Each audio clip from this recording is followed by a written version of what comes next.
तुमच्याकडे मोबाईल असेल, तुमच्याकडे टीव्ही असेल, तुमच्याकडे लॅपटॉप असेल, पण ह्या वस्तूंच्या आतमध्ये जे येतं त्यातलं तुमच्याकडे काय आहे? म्हणजे उद्या सबस्क्रिप्शन संपलं तर नेटफ्लिक्स तुम्हाला मूव्ही दाखवणार नाही.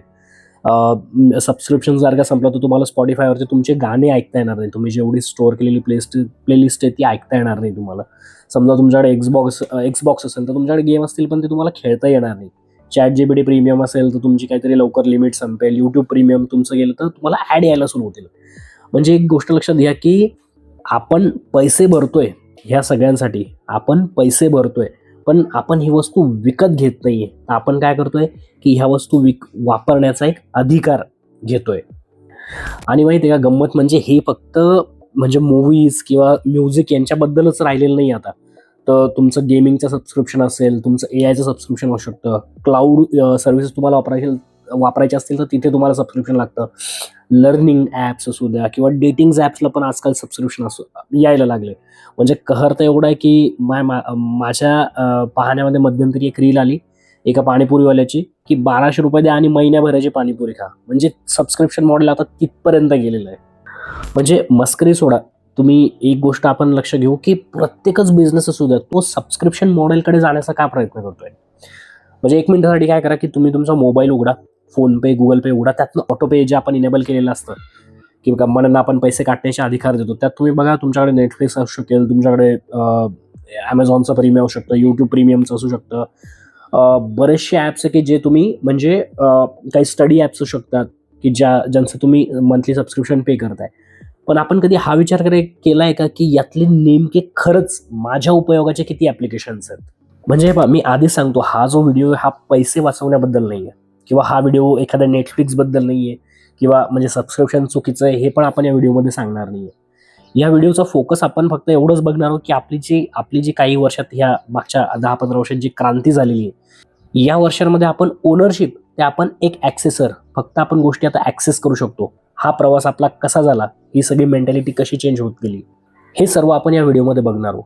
हा बदल म्हणजे एवढा शांतपणे झाला की बहुतेक लोकांना तो जाणवला पण नाही. पूर्वी काय व्हायचं की आपण वस्तू विकत घ्यायचो. आज काय की आपल्याला अकाउंट बनवावं लागतं. पूर्वी काय होतं की जी वस्तू विकत घेतली आपण त्याच्या रिसिप्ट सांभाळून ठेवायचो. पण आता आज काय होतं की आपल्याला आपल्या अकाउंटचे पासवर्ड सांभाळून ठेवावे लागतात. आणि इथेच सगळ्यात मोठा प्रश्न तयार होतो की म्हणजे आपण खरंच प्रोडक्ट विकत घेतोय का?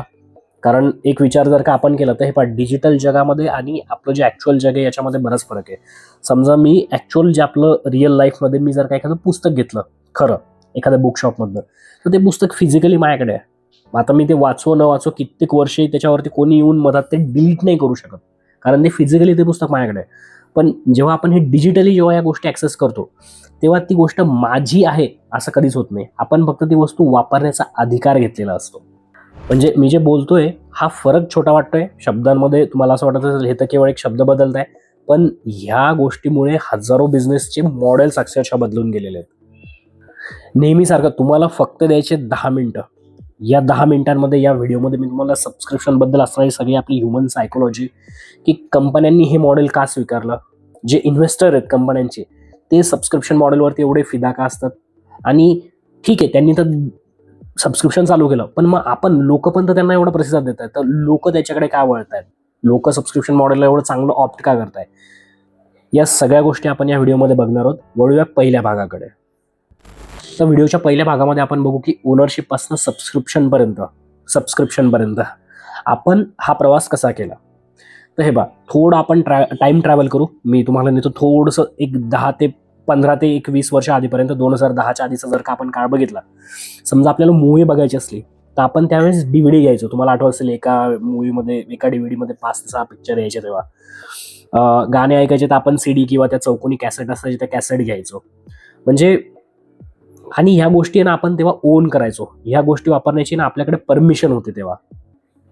आता या CD घेऊन किंवा कॅसेट घेऊन जेव्हा आपण गाणे ऐकतो किंवा आपण मूव्ही बघतो, यात फरक हा आहे की त्याची ओनरशिप, त्याची मालकी आपल्याकडे असायची. म्हणजे बघा, जर का उद्या इंटरनेट बंद झालं किंवा ज्याने आपल्याला विकलं होतं ही CD आपल्याला विकली होती, दुकान बंद झालं तरी आपल्याला काही फरक पडत नव्हता, कारण ती जी कॅसेट होती, ती जी CD होती ती आपण ओन करत होतो. त्यामुळे मी कधी वाटेल तेव्हा मूव्ही लावू शकत होतो. मी कधीच त्या दुकानावरती डिपेंड नव्हतो.